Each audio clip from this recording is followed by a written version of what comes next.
الحمد لله نحمده ونستعينه ونستغفره ونعوذ بالله من شرور انفسنا وسيئات اعمالنا من يهده الله فلا مضل له ومن يضلل فلا هادي له اشهد ان لا اله الا الله وحده لا شريك له واشهد ان محمدا عبده ورسوله اللهم صل على محمد وعلى ال محمد كما صليت على ابراهيم وعلى ال ابراهيم انك حميد مجيد اللهم بارك على محمد وعلى ال محمد كما باركت على ابراهيم وعلى ال ابراهيم انك حميد مجيد.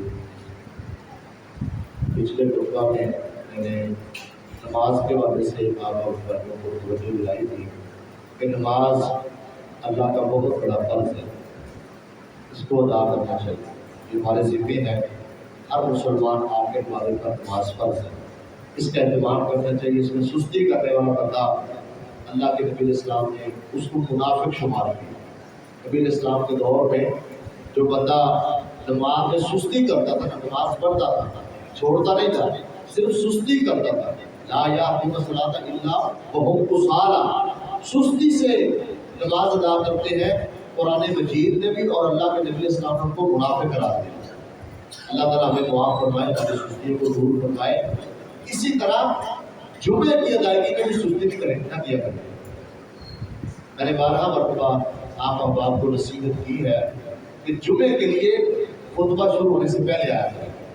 اپنے جمعے کا ثواب ضائع نہ کیا کریں. اپنے جو ہے نا وہ جمعے کی جو روح ہے نا اس کو ختم نہ کیا کریں، اس کو ضائع نہ ہونے دیں.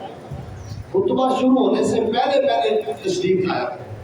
آج مجھے تھوڑا سا افسوس ہوا ہے کہ جب ہم نے خطبہ شروع کیا تو کافی سارے اقدامات ہیں. آپ کو فکر کرنی چاہیے جمعے کے اندر جمعہ مسلمانوں کی عبادت کا دن ہے.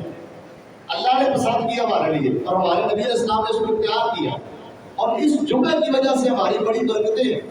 اس جمعے کی وجہ سے ہماری بہت زیادہ فضیلتیں مسلمانوں کی امت مسلمہ. اس جمعے کو عبادت کا اور عید کا دن سمجھے. مسلمانوں کی یہ عید ہے، مسلمانوں کی عبادت کا دن ہے. تو جو کام کاج آپ کرتے ہیں ہماری شریعت نے تو بڑا خوبصورت اصول بنایا کہ پہلے بھی کام کرو، بعد میں بھی جا کے کام کرو، کوئی حرج نہیں. لیکن کم از کم جو جمعے کا وقت ہے وہ اللہ کے گھر میں آؤ، اللہ کے گھر میں لگاؤ، ٹائم سے آیا کرو، جلدی آیا کرو. کتنی ثواب ہے، کتنی فضیلت ہے. 10 دنوں کے گناہ اللہ معاف کرتا ہے.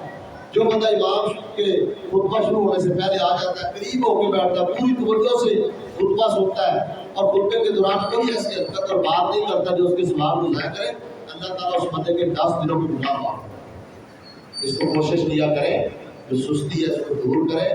اوپر آنے والے ہمارے احباب ہیں وہ بھی ہمارے لیے قابل احترام ہے، بعد میں آنے والے قابل احترام ہے، لیکن آپ کوشش کر کے جلدی آئیں. چاہیے تو یہ کہ خطبہ شروع ہونے سے پہلے مسجد بھری ہوئی ہے.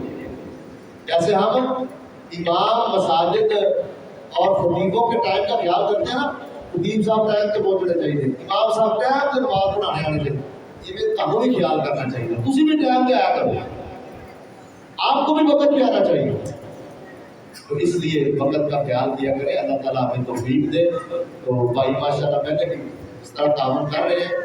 یہ ہمارے وضو خانے کا جو خیر وغیرہ کام ہو رہا ہے اس کی کچھ مزدوری ادا کرنی ہے. اب آپ اس بات سے بھی خصوصی تعاون فرمائیں. اللہ تعالیٰ آپ کو خیر عطا فرمائے. سبحان ربک رب العزت عما یصفون وسلام علی المرسلین.